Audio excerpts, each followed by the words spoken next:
नमस्कार, times of Swaraj में आप सबों का स्वागत है और मैं हूं संतोष सिंह। और आज हम टाइम्स ऑफ स्वराज में एक मुद्दे पर चर्चा करने जा रहे हैं और हमें लगता है कि आपको भी समझना चाहिए।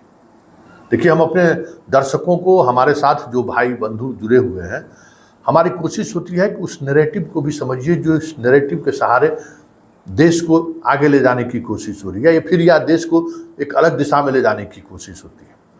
हो सकता है कि आप हमारे उस विचार से सहमत ना हो, आप असहमत हो सकते हैं, लेकिन जब हम कोई विचार व्यक्त करते हैं तो उस विचार को लेकर आप अपनी बात भी जरूर सोचिए, अपनी बातों से उसको कंट्राडिक्ट कीजिए, अपने दिमाग पर सोचिए कि आखिर संतोष किस मुद्दे को लेकर चर्चा कर रहा है। क्योंकि अगर हम कोई चर्चा करते हैं तो उस चर्चे के पीछे कोई न कोई बड़ी वजह रहती है। हम बात नरेंद्र मोदी के बिहार दौरे की करते हैं। कल उन्होंने नालंदा आए 10 दिन भी शपथ ग्रहण का नहीं हुआ है, नालंदा आए थे। जबकि जहां वो आए उस पूरे कैंपस का जिस तरीके से काम चल रहा है अभी बहुत कुछ अधूरा है। लाइब्रेरी तैयार नहीं हुआ, कई फैकल्टी की बिल्डिंग नहीं बनी है, लेकिन उद्घाटन करने के लिए आ गए और वो भी 5 दिन के शॉर्ट नोटिस पर। मतलब वजह जो भी हो, आनंद फानंद में प्रधानमंत्री आए और 3 घंटा से अधिक समय तक रहे। तो ऐसे में कुछ तो बात होगी, क्यों आए, किस लिए आए, नालंदा के सहारे वो क्या मैसेज देना चाहते हैं। क्योंकि देखिए, मोदी बहुत ही पॉलिटिकल आदमी है और पॉलिटिकल व्यक्ति हर काम अपनी राजनीति साधने के लिए करता है।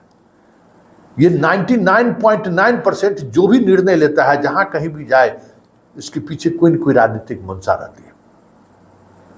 ये विशुद्ध पॉलिटिकल आदमी है और सोच से हिटलर है, ये बात तो समझ लीजिए।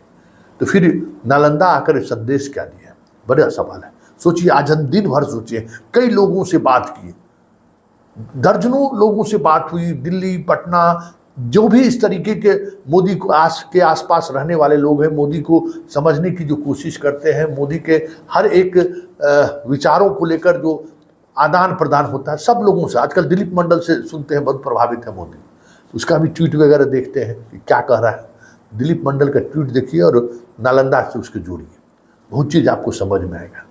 देखिए, ये जो दलित नैरेटिव चला जिससे बीजेपी को हार मिली, उस नैरेटिव से कह सकते हैं कि उसका तोड़ नहीं मिल रहा है, उसका काट नहीं मिल रहा है मोदी को कि क्या करे, कौन सी राजनीति करे। संविधान गए तो माथा पर लगाया, देखबे कि सदन में एनडीए की बैठक थी, गए तो सर नवा दिए। और ये सब क्या है, नालंदा के सारे बुद्धिस्टों को मैसेज देना चाह रहे हैं, बुद्धिस्ट कंट्री को मैसेज देना चाहते हैं कि हम देश को अब बुद्ध की दिशा में ले जाना चाहते हैं। कभी इस तरीके से सोचिए, तब आपको लगेगा कि मोदी एक हार में ये व्यक्ति कितना टूट चुका है। सारे हेकड़ी नहीं कहते हैं, हेकड़ी बाहर है समझ में, क्योंकि पॉलिटिकल आदमी नहीं है ये। आप देखिए, पॉलिटिक्स अलग चीज है, हिटलर शाही अलग चीज है, लेकिन पॉलिटिशियन होना अलग चीज है, वो भी डेमोक्रेसी में। अभी तक तो आप कुछ से कुछ बोल के, कुछ से कुछ कह के आप चीज़ों से निकल रहे थे, आप फंस गए हैं और बुरी तरह से। अब आपको कह सकते हैं कि जो कंट्राडिक्शन है ना पॉलिटिक्स का, उस कंट्राडिक्शन का समाधान आपको निकालना है।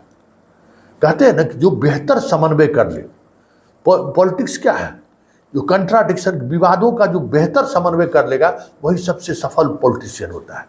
तो ये शैली इनको आता ही नहीं है। मोदी इस शैली में जो है सो मैट्रिक फेल है। वाजपेयी जी इसमें पीएचडी हासिल था, क्योंकि पॉलिटिक्स का मतलब ही यही है। आप गुजरात की राजनीति किए, ऊपर से आ गए, देश की राजनीति किए, पॉलिटिक्स कभी नहीं किए। और आप राजनीति किए एक खास विचारधाराओं के आसपास खास तरीके से, लेकिन अब चीजें बदल गई हैं। अब आपको पहली बार अपने राजनीतिक जीवन में, जब सत्ता में जब से आए हैं, मुख्यमंत्री से लेकर प्रधानमंत्री तक सफर में, पहली बार आपको उन कंट्राडिक्शन, विवादास्पद मुद्दों का बेहतर समन्वय करने की अनिवार्यता आपको दिख रही है। आप परेशान हैं, कल जम्मू कश्मीर जा रहे हैं, परेशान है, दिल्ली में आपको मन नहीं लग रहा है, दिल्ली में आपको लग रहा है कि अरे हम लोकसभा अध्यक्ष किसको बनाएं, हम विपक्ष को उपाध्यक्ष का पद दे कि नहीं, नीट परीक्षा में जो हो रहा है उसका क्या समाधान है। पहले वाली स्थिति नहीं है कि हम किसान आंदोलन कर रहा है, मर रहा है, हम नोटिस नहीं लेंगे। अब सारी चीजें बदल चुकी है। परिस्थिति बदल गई है, एक हार से सब कुछ बदल गया है। तो नालंदा आना संयोग नहीं है, एक प्रयोग है। और वो प्रयोग ये है कि मोदी अब जो एक जिस रास्ते से वो चल रहे हैं उस रास्ते को बदलने की बात विश्व बिरादरी तक पहुंचाना चाहते हैं।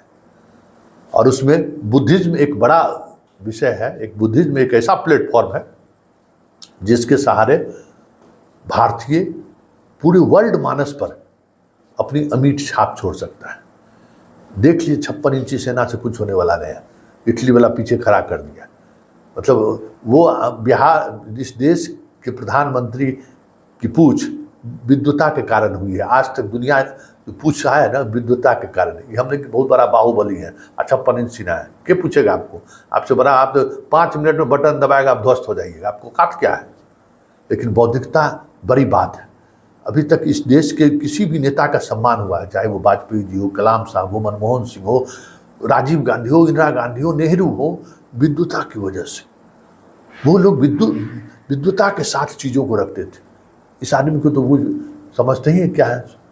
तो यही संकट है और इसी संकट में ये इनकी नालंदा यात्रा हुई। और नालंदा के सहारे ये यही मैसेज देना चाहते हैं कि अब हम बदल रहे हैं।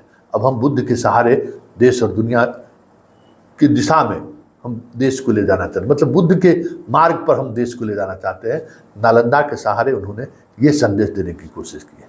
अब इस पे कितना वो ईमानदार है वो तो आने वाला वक्त बताएगा, लेकिन किस तरीके का कसम कस से गुजर रहा है मोदी ये महसूस कर सकते हैं हम।